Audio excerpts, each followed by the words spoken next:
Buenos días, estudiantes, todo en Cristo. El propósito de esta clase es que ustedes puedan conocer los ángulos que forman dos rectas paralelas y una secante. Para ello vamos a empezar a definir qué cosas son los ángulos alternos, los ángulos correspondientes y los ángulos conjugados. En este caso, tenemos dos líneas paralelas que le he puesto L1 y L2 y esa es la recta secante.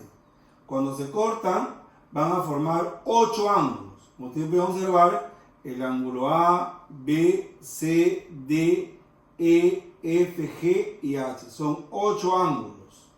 Entonces decimos ángulos internos cuando están entre las paralelas. En este caso, por ejemplo, los ángulos internos serían el C, el D, el E y el F. Los ángulos externos son los que están fuera de las paralelas. Sería el ángulo A, el ángulo B, el ángulo G y el ángulo H. Eso para aclarar un poquito. Ahora, con respecto a los ángulos alternos, he considerado, por ejemplo, en este caso, el ángulo E con el ángulo C, el ángulo D con el ángulo F. Esos son los ángulos alternos internos. Y ojo acá, E con C, D con F, y estos son los ángulos internos. Y los ángulos conjugados alternos externos, tenemos el A con el H, el B con el G. Esto con respecto a los ángulos alternos internos y externos. Con los ángulos correspondientes tendríamos el ángulo A con el ángulo F, el ángulo B con el ángulo E, el ángulo C con el ángulo G, el ángulo D con el ángulo H. Ellos son ángulos correspondientes. Siempre lo ponemos en pareja, ¿de acuerdo? En los ángulos conjugados tenemos lo siguiente: el ángulo C con el ángulo F, el ángulo D con el ángulo E. Son conjugados internos porque están entre las paralelas. Luego tenemos los ángulos A con G y B con H. Son los ángulos externos porque están fuera de las paralelas, ¿correcto?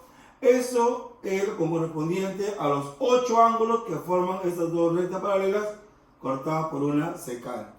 Vamos a estudiar cada uno de ellos. En este caso empezamos estudiando los ángulos alternos. Los ángulos alternos son ángulos que deben ser siempre iguales. Entonces podemos acá son iguales. En este caso he tomado en cuenta dos ángulos, el ángulo alfa y el ángulo beta. Como ustedes se pueden dar cuenta, estos siempre deben ser iguales, porque son ángulos alternos internos. ¿Ven o no? Alterno interno. Entonces colocamos acá, alfa es igual a beta. ¿Por qué no he considerado los ángulos externos? Porque va a ser lo mismo. Miren, si tomamos los ángulos opuestos por el vértice, este sería el ángulo beta y este sería el ángulo alfa. Estos dos ángulos van a ser ángulos alternos externos. ¿De acuerdo? Entonces, para no tener muchos problemas, solamente tomamos nomás los ángulos internos. Y de ahí ya podemos conseguir tener los ángulos externos a través de los ángulos opuestos por el vértice. De igual manera también los ángulos correspondientes. Si L1 y L2 son paralelas, entonces decimos que el ángulo θ debe ser igual al ángulo φ. Es decir, en los ángulos correspondientes también van a ser iguales. O sea, decimos son iguales. Entonces en este caso sería θ igual a φ. Θ es igual a φ. De igual manera, miren, como lo vuelvo a repetir, este ángulo de acá será igual también a este ángulo. Ángulos correspondientes. Y así se van a tener todos los ángulos correspondientes. Pero siempre van a ser iguales. En los ángulos conjugados, también consideramos los ángulos conjugados internos en este caso. Ellos siempre van a ser suplementarios. Eso quiere decir que la suma de estos dos ángulos, o sea, alfa más omega, siempre va a ser igual a 180 grados. Es decir, los ángulos conjugados son suplementarios.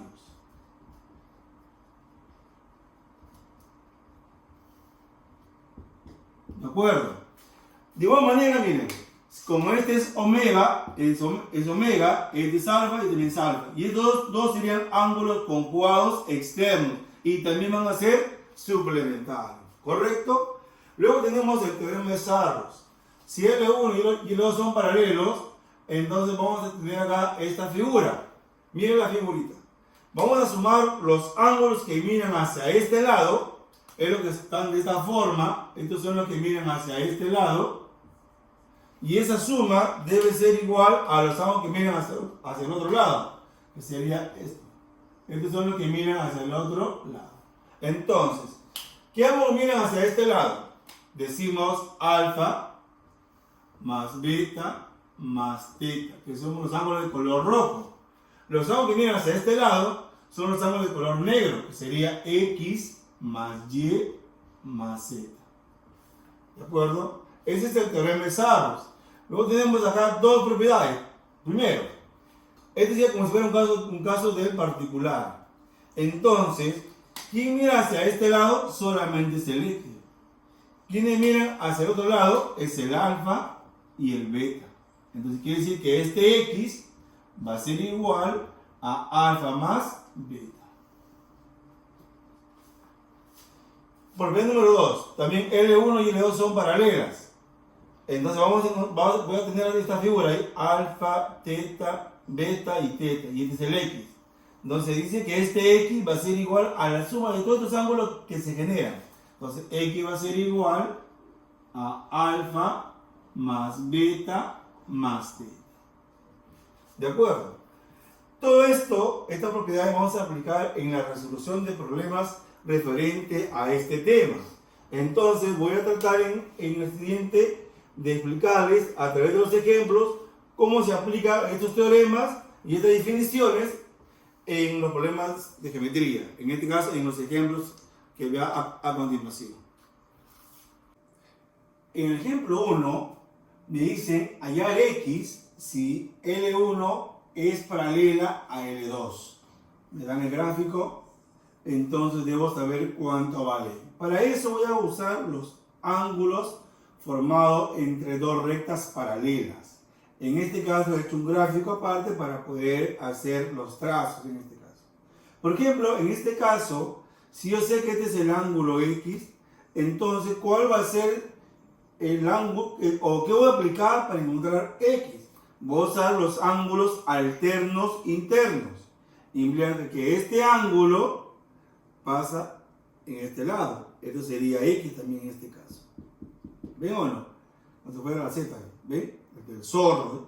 X, X. Entonces, ahora puedo decir que todos ángulos son ángulos suplementarios. Quiere decir que la suma de dos ángulos es igual a 180 grados por ser ángulos suplementarios. Entonces X va a ser igual a 80 grados. ¿De acuerdo? Entonces miren, vuelvo a repetirles, jovencitos. Son dos líneas paralelas. Entonces si yo quiero saber cuánto vale X, lo que voy a hacer es solamente pasar este ángulo a este lado. Miren. Y hacemos ángulos alternos internos. Una vez que lo hemos pasado, vamos a hacer que estos dos ángulos sean 180 porque son suplementarios. ¿Correcto? Muy bien. Vamos al ejemplo 2. Hallar X si L1 y L2 son paralelos. Acá voy a aplicar el teorema de Sarros. Es decir, voy a identificar qué ángulo miran hacia este lado y qué ángulo miran hacia el otro lado. En este caso, vemos lo siguiente. ¿Quiénes miran para ese lado? Es el X, son los que miran hacia ese lado. Miren. Quienes miran hacia el otro lado son estos dos ángulos. ¿De acuerdo? Entonces voy a decir lo siguiente. Los ángulos que miran hacia este lado, que son de color verde en este caso, voy a decir que X más teta más 40, eso debe ser igual a 30 grados más 60 grados más teta. Puedo cancelar en este caso este ángulo teta. Cancelo teta, se va con teta. Acá me está quedando X más 40, que debe ser igual a 90. hemos sumado. Luego esto pasa a restar y x debe ser igual a 50 grados. En el siguiente ejemplo, me dice ayer x, si L1 y L2 son paralelas. Acá voy a aplicar la propiedad. Como ustedes pueden darse cuenta, solamente el x mira hacia este lado. ¿De acuerdo? En cambio, los dos ángulos, que es el ángulo 40 y el ángulo 30, miran hacia ese lado. Por lo tanto, el valor de x va a ser igual a la suma de 40 grados más 30 grados. Por lo que x va a ser igual a 70 grados. De igual manera, también me piden cuánto vale x si L1 y L2 son paralelas. En este caso, voy a aplicar la segunda propiedad, donde dice que la suma de estos ángulos, x más 2x más 3x, es igual a 72 grados. 6x es igual a 72, entonces x vale 12. Aplicando la propiedad número 2. En este caso, en el ejemplo 5, me dice ya cuánto vale x si L1 y L2 son paralelos. Acá me dan que, miren, nuevamente aplico esta propiedad, es parecido a este ejemplo 3. Entonces, ¿quién mira hacia ese lado? Solamente es 90 grados. ¿Quién mira hacia este lado? Es este ángulo x y este ángulo 30. Quiere decir que estos ángulos que miran hacia este lado, que son los ángulos color rojo, las flechitas, diríamos que x más 30 debe ser igual a 90 grados. Por lo tanto, x va a ser igual a 60 grados. ¿Correcto? Ahora, con el ejemplo número 6, donde nos dice los ángulos conjugados internos están en la relación de 2 a 7, hallar la medida del ángulo mayor. En este caso voy a dibujar dos líneas paralelas que van a estar cortadas por una secante. Entonces acá dibujo dos líneas paralelas. Esta es la primera línea y esta es la segunda línea. ¿De acuerdo? Que van a ser líneas paralelas. Entonces, una recta y esta es la segunda recta que van a ser paralelas. ¿Está bien? Acá tenemos la recta secante. ¿De acuerdo? Recta secante. Entonces, como me dice que está en la relación de 2 a 7, entonces este es el ángulo conjugado interno, este es el otro ángulo conjugado interno, entonces este ángulo va a ser 2 alfa, siempre por una constante, y este va a ser 7 alfa, también para la misma constante. Entonces, sabemos que los ángulos conjugados son suplementarios, por lo tanto, la suma de estos dos ángulos conjugados internos debe ser 180 grados. Entonces tenemos que 9 alfa es igual a 180 grados, alfa es igual a 20 grados. Por lo tanto, como me pide el ángulo mayor, sería 7 por su valor. ¿Cuál es su valor? 20 grados. Sería 7 por 20 grados. ¿Correcto? Muy bien. ¿Cuánto es 7 por 20? 140 grados. Igual 140 grados. Entonces, ya encontramos el valor del ángulo mayor. Muy bien. Con estos 6 ejemplos, jóvenes, ya estamos en condiciones de poder desarrollar su práctica. ¿De acuerdo? Y además también pueden revisar su libro y también resolver los ejercicios que corresponden a estos tipos de problemas. Jóvenes, muchas gracias.